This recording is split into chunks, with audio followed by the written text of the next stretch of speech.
coup, le Fab Lab de Bordeaux INP est financé principalement par la région ainsi que Intermat Meca Bordeaux INP sur tout ce qui est machines, consommables, etc.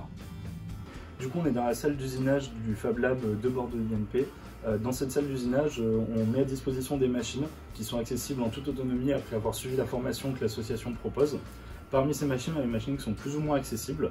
Les machines les plus accessibles sont les imprimantes 3D classiques qui viennent permettre de faire des petites pièces en impression 3D relativement rapidement en plastique. Donc ça, c'est une machine, il y a 1 heure de formation et ensuite les gens sont en totale autonomie. Ils apportent leurs propres consommables et ils peuvent faire ce qu'ils veulent avec eux du moment qu'elle est disponible.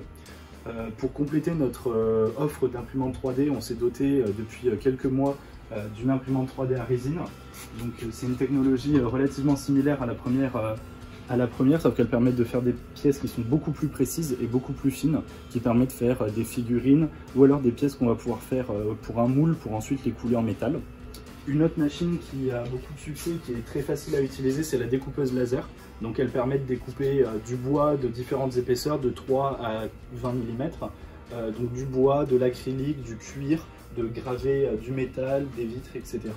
Elle fonctionne comme une imprimante, il suffit de lui donner un fichier à imprimer et elle va directement découper. Elle est très rapide, ce qui permet en fait en très peu de temps de faire des prototypes fonctionnels.